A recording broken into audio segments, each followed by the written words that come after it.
So I have a few people emailing me asking why my guitar lessons have become a little bit more sporadic in the last couple of years, and it's because of tennis elbow. I've been dealing with for about 2 years in both arms. So today I'm going to show you a bunch of stuff. Give you some lifestyle modification tips, talk about stretches, exercises, braces, and other general tips. So to start off, tennis elbow is really a misnomer. My PT says it really should be called painter's elbow, roofer's elbow, guitar player's elbow. The reason it happens is basically a design flaw in the human forearm, where all of the tendons, every single tendon in your forearm connects to the elbow at one place. Tennis elbow is known as lateral epicondylitis, and that's because that point where the tendons attach is the epicondyle, okay? So you get a lot of stress from repetitive motions building up there, and that's when the pain happens. How do you know if this is what you have? You'll lose grip strength. So if it's in your right arm, shaking hands will be painful. With either arm, lifting a coffee mug, grabbing a bottle of something out of the fridge will hurt. Torquing, like using a screwdriver, super painful. Okay, so it's this kind of turning of these tendons and twisting and gripping are basically the two things that really kind of flare it up. So with guitar, if you're a righty and it's in your left hand, bending strings will hurt. And if you're a righty and you're finger picking, this will hurt. And the reason this will hurt is because it, in my opinion anyway, because it mimics mousing, mouse clicking, or typing. So that's a segue. I'm going to get into the first lifestyle modification that I highly recommend, and that would be buying a vertical mouse. This is a JTech Digital. I have no relation to this company or any of the products that I'm going to be sharing with you today. And I will put the names of all of them in the comments or the description underneath this video. This is called a vertical mouse. Why? Because your hand is in this more neutral position for your forearm. Again, more of a handshake type position, but you're not gripping, which is what hurts with a handshake. Again, what you want to avoid is this, is the torquing of those muscles and tendons. This is like 14 bucks. And you might be like, why are you using a corded one? And the reason is I've been through 2 of these that were cordless, one at work and one at home, and they both crapped out on me in short order. So that's proof that I don't work for JTech Digital. So get a corded one or buy a different brand of a cordless. Stop mousing, okay? Do the mouse this way. Similarly, stop typing. You can use voice recognition. Get yourself a desktop microphone. I have a nice one here at home, a Blue Yeti. At work I have a Logitech that's probably like 15 bucks or whatever. And then you can use Microsoft, if you've got a PC, you can use Microsoft Windows 10 Dictation. I've used that at work. At home I've got an iMac. Apple has Dictation. Obviously on your mobile devices you can use the Dictation on a tablet or a phone, and you know, they're close enough. They're pretty darn accurate these days, and then you just have to do a minimal amount of typing to correct the errors in the dictation. So start with those 2 things. That is all part of tip number 3, which is rest. You've got to give it a rest. So again, if you're going to pick up the guitar, don't be playing Stevie Ray Vaughan and Albert King licks, right? Stop bending. With your right hand, don't be doing finger picking. Use the flat pick. Give it a rest. While you're in the rest phase, you want to consider using a brace. And there's essentially kind of 3 different types here that I'll show you. And this is useful not just in the rest phase, but when you start doing activities like playing guitar, like doing yard work, tennis, obviously, if you're a tennis player, anything like that. The one that I kind of like the best because it's sort of the least invasive, the least radical, is just a sleeve. And you'll see a million of these on Amazon or wherever you shop. This one has the rather questionable name of Kunto. I would pronounce it Kunto to be safe. And obviously it's just a sleeve. You just put it on over your elbow.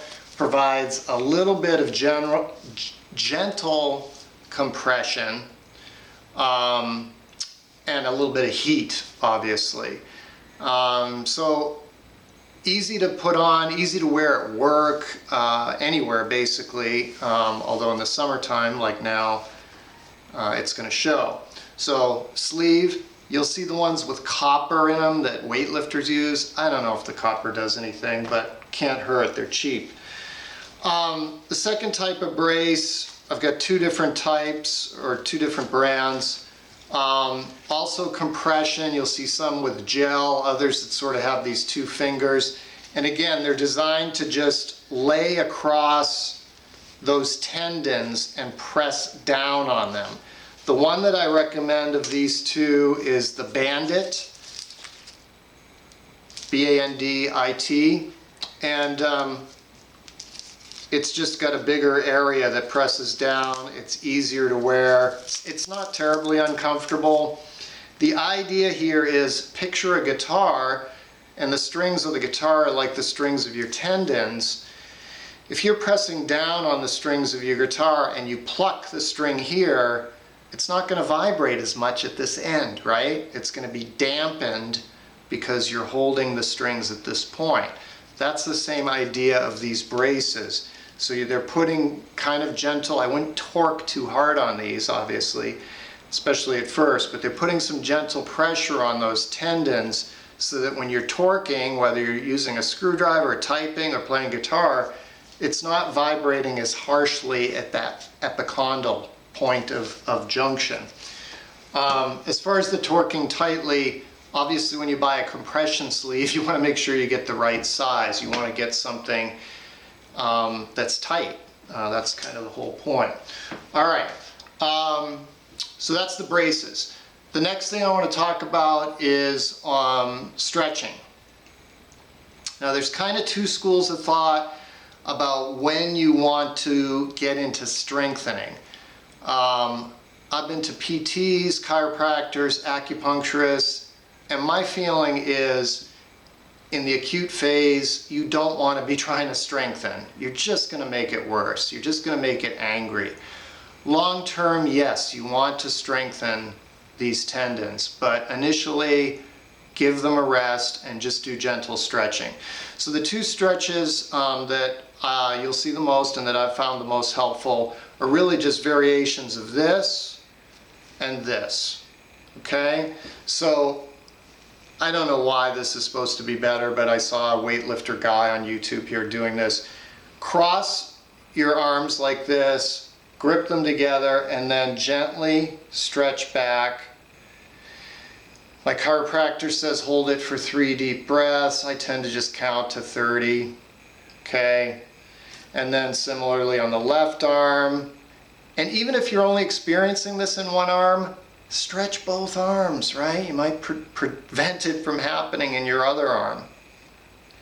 And then when you do the opposite, it's just like this, right? Not complicated. Hold it for 30, 3 breaths, whatever. And you can do this up against a wall.